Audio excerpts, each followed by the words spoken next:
가족 중 누군가가 빚을 지고 있다면 특히 그 빚이 이른바 사업하다가 지게 된 것이건 도박으로 지게 된 것이건 병원비가 아닌 한은 아버지이건 자식이건 동생이건 형이건 절대 갚아주지 마라.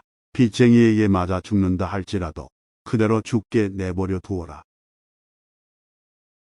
절대 일확천금은 꿈꾸지 마라. 남들이 하기 꺼려하는 일에 기회가 있음을 명심해라. 체면 따위는 던져버리고 남들 사는 모습과 자신을 비교하지 말아라.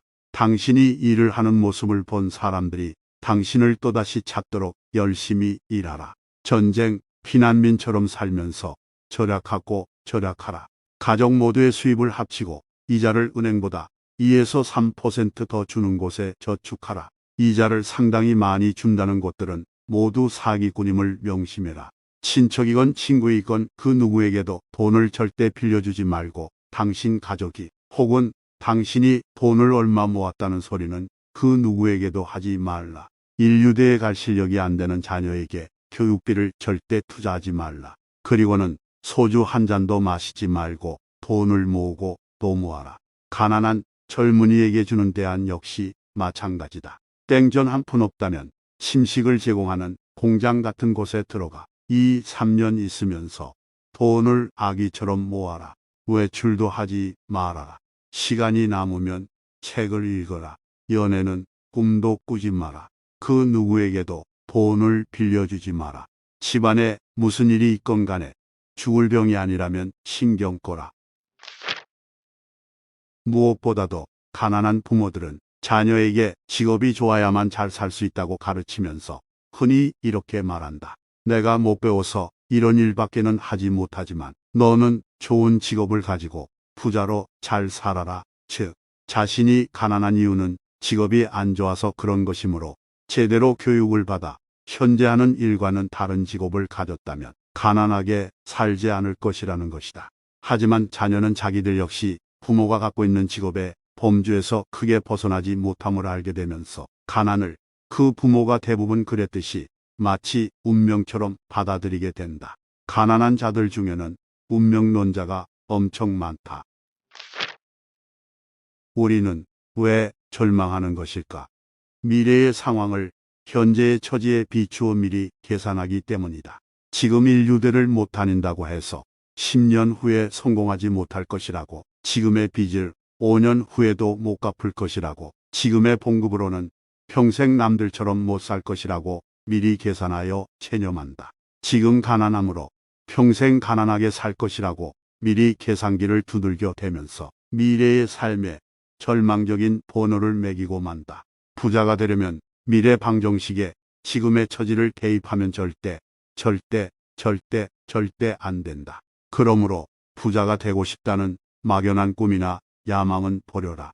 10년 후의 목표, 5년 후의 목표도 세우지 말라.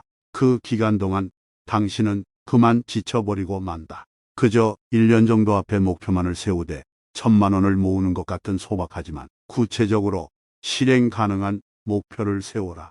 그러한 목표가 정하여지면 당신은 이제 당신의 수입에서 얼마를 떼어내 얼마 동안이나 저축해야 하는지 구체적인 계산을 할 수 있게 될 것이다. 행동 지침이 당신 자신에 의하여 구체적으로 세워지게 된다는 말이다. 이제 남은 일은 그 행동 지침에 따라 실제로 행동하는 것이다. 일단 6개월이건 1년이건 1년 미만에 가까운 미래에 이룰 수 있는 구체적인 목표가 생기면 절대 뒤를 돌아보지 말라. 대부분의 사람들은, 아니 평생 가난하게 살 사람들은 어떤 일을 하고 있으면서도 그 일은 자기에게 맞는 일이 아니며 임시로 하는 일에 지나지 않는다고 여기고 다른 일을 하게 되기를 꿈꾼다. 그러면서 그 다른 일을 하기 위한 준비 단계로 여러 종류의 학원들에 돈을 갖다 바친다. 하지만 처음부터 가까이 가서는 안 될 우물이 아니라면 어느 우물이건 그 우물 주인처럼 생각하고 행동하라. 즉, 하고 있는 일이 아무리 안 좋게 생각되어도 그 구조체와 흐름을 완전히 파악하여야 하며 거기에 필요한 모든 지식을 스펀지처럼 흡수해 나가야 한다. 부자가 되려면 이 원칙을 평생 잊지 말라. 사람들은 자기가 잘할 수 있는 일이 따로 있을 것이라고 생각하지만 성격상의 문제나 기술적 분야가 아닌 이상 어느 한 분야의 일에서 새는 바가지는 다른 분야의 일터에서도 새기 마련이며 어느 한 분야의 귀신이 되는 사람은 다른 일을 해도 중복되는 부분이 반드시 있기 때문에 남들보다 빠른 시간 안에 귀신이 되게 된다. 수많은 사람들이 돈을 벌고자 일을 하면서도 그 사실을 말하는 것을 꺼려하며 어떻게 해서든지 미화시키려고 한다. 자본주의 사회에서 프로는 아름답다. 프로 선수는 돈 때문에 뛴다. 또 돈 때문에 뛰기에 프로가 된다. 더 많은 돈을 받고자 더 많이 노력한다. 프로 선수에게 돈은 그 노력에 대한 대가이며 자기만큼 노력하지 않는 사람들과의 차별을 원하는 자존심이며 명예이다. 돈을 적게 받으면 당연히 그것은 자존심에 상처를 주고 명예에 금이 간다. 월스트리트 금융기관들에서 신입사원 면접을 볼 때 지원 사유를 성취감을 느끼기 위해서라고 답하면 무조건 불합격이다. 돈을 벌고 싶어서라고 말하는 사람만 합격된다. 부자가 되려면 돈에 대한 가식을 버리고 프로가 되라. 배고픈 갈매기는 높이 날려고 해도 기운이 없어 그렇게 하지 못한다. 당신이 TV 앞에서 환호를 올릴 때 부자가 되는 것은 당신이 아니라 그 TV 속의 주인공들임을 깨달아야 한다. 스타들의 일거수일투족에 대하여 관심을 가져도 당신에게 생기는 것은 땡전 한 푼 없다.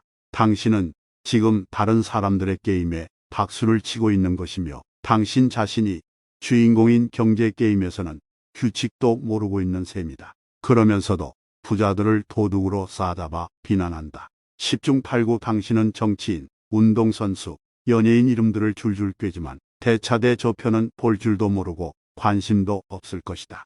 이런 사람들이 TV 앞에서는 넋이 나가고 신문을 읽으면 꼭 정독을 하면서 5분도 안 돼 잊어버릴 뉴스 거리들에 온 시간과 정신을 바친다. 그러면서도 시간이 없다고 불평하고 여전히 부자가 되고 싶어 한다. 젊은 시절의 돈에 대하여 어떤 태도를 취할 것인가 하는 문제는 개개인의 선택일 뿐이다. 다만 내가 지적하고 싶은 것은 당신이 특별한 재능도 없는 보통 사람이라면 당신 호주머니에 돈이 쌓이는 법칙은 단 하나라는 사실이다. 먼저 몸값을 올려나가면서 최대한 절약하고 최대한 먼저 모아라. 그러면 먼저 쌓일 것이다. 그 쌓인 돈이 부자가 될 종자돈이 된다. 젊었을 때 놀 것 다 찾아다니고 즐길 것 다 찾아다니며 카드를 긋고 쉴 것 다 찾아 먹는 사람들이여. 당신들과는 전혀 다른 방식으로 삶을 살았던 덕분에 부자된 사람들이 당신들과 별다를 바 없이 젊음을 보냈던 사람들은 절대 아니라는 것을 기억해라. 고소득 시대의 가난한 가정들은 다음과 같은 문제 중 하나를 안고 있다. 첫째, 가족 중 어느 한 명이 술이나 도박, 과소비 등으로 인하여 엄청난 빚을 지고 있고 다른 가족들은 그 빚을 갚아주기 위해 밑빠진 독에 물 붓기를 하느라고 정신이 없다. 둘째, 가정부터 뭔가 손쉽게 돈 버는 길이 있을 것이라고 믿고 일확천금을 꿈꾸며 떼돈을 벌 기회만을 찾는다. 셋째, 예전에는 그럭저럭 살았으나 아버지가 사업에 실패하거나 또는 친구나 친척에 빚 보증을 서주었거나 있는 재산 몽땅 다 말아먹는 바람에 재기할 힘을 잃어버린 경우다. 넷째, 가장이 자신의 일당을 얼마 이상으로 정해놓고 그 이하가 되는 일은 하지 않는 이상한 자존심 때문에 가난한 가족이 있다. 다섯째, 가족들 모두가 돈을 벌지만 그 돈을 하나로 만들지 못하고 각자 관리하면서 각자 소비하기에 가난한 가족이 있다. 여섯째, 공부도 별로 잘하지 못하는 자식을 어떻게 해서든지 대학에 보내려고 또는 그 자식들이 성적도 뛰어나지 않은데 자신의 처지는 생각하지 않고 비를 쓰고 대학을 가느라고 가족 수입의 상당 부분을 교육비로 투자하는 바람에 가난에서 벗어나지 못하는 가족도 있다. 일곱째, 가족 중 누군가가 병에 걸려 있음으로 인하여 빚을 지고 나머지 가족들의 수입 대부분이 그 빚과 치료비에 바쳐지는 경우이다. 고소득 시대에서 사회구조적 원인 때문에 가난에서 벗어나지 못하는 경우로 내가 간주하는 것은 오직 7번째의 경우뿐이다. 가난한 가정의 자녀들에게 내가 하고 싶은 말이 있다. 너희 부모가 가난한 이유는 학력이 없거나 직업이 후져서 그런 것이 절대 아니다. 이를 통해 이 사회에서 대가를 얻는 방법을 모르기 때문이다. 너희 부모가 이 사회에서 부자 되는 법을 진짜 알고 있으리라고 믿느냐? 천만의 말씀이다. 가난에서 탈출하여 부자가 된 사람만이 그 비결을 제대로 아는 법이다. 금융 지식이 많고 투자를 잘해야 부자가 된다고. 너희에게 그런 소리를 하는 사람들이 누군지 아느냐? 그런 책을 써서 돈을 벌려는 사람들이거나 증권회사나 투자회사 같은 곳들이다. 그들이 너희에게 일 잘하는 법에 대해 한마디라도 하더냐? 이것은 미국이건 어디건 마찬가지이며 그들은 모두 너희들이 그나마 모은 푼돈을 모아서 자기들이 부자가 되려는 사람들이다. 이제 내 말을 믿어라. 너희가 가난한 집 중고등학교 학생이라면 일단 코피 터지도록 공부해라. 돈이 없어 과외를 못하고 학원을 못 다닌다고 서러워하지 말아라. 교육방송이나 인터넷 과외에 관심을 가져라.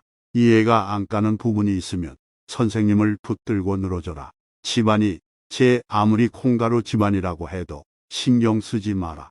부모가 이혼을 했건 한쪽에서 소주병이 난무하건 한쪽에서 통곡 소리만 들리건 간에 귀를 막고 이를 악물고 공부만 해라. 엉엉 울고 싶은 상황이라면 울어라. 하지만 5분 이상 울지 말고 삼켜버리고 하늘을 향해 으아 크게 한번 외치고 다시 공부해라. 친구들이 무엇을 갖고 있건 간에 그들을 부러워하지 말아라. 휴대폰이 없다고 해서 우울해하지 말고 그것이 없음을 오히려 다행으로 여겨라. 돈이 없어서 누군가로부터 괄시와 모멸을 당했다면 그것을 잊지 말아라.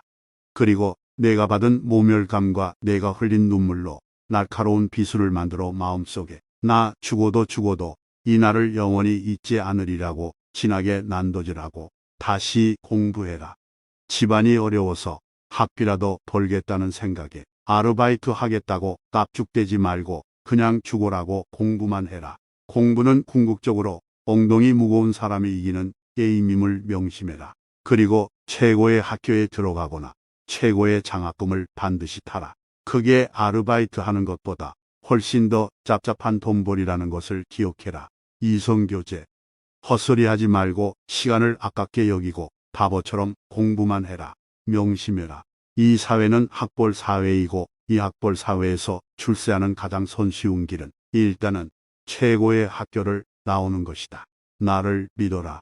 일단은 공부하는 것이 가난에서 벗어날 수 있는 가장 손쉬운 생존 방식이라는 것을. 하지만 그렇게 공부를 1~2년 해도 도대체 성적이 오르지 않는다면 너희는 공부하고는 안 맞는다. 그러나 학교를 그만두지는 말아라. 형편이 허락하는 데까지는 다니고 학교 공부 대신 닥치는 대로 일하는 방법과 장사나 사업에 대한 책을 읽어라. 아르바이트도 해라. 기술학교에 다닌다면 배우는 분야에서 우선 진짜 귀신이 되어라. 졸업 후에는 학벌 사회 근처에는 얼씬거리지 말아라. 그리고 절대 너희 가난한 부모가 돈이나 직업 혹은 일과 관련하여 하는 말은 믿지 말아라. 한 귀로 듣고 다른 귀로 흘려버려라. 절대 절망하지 말아라.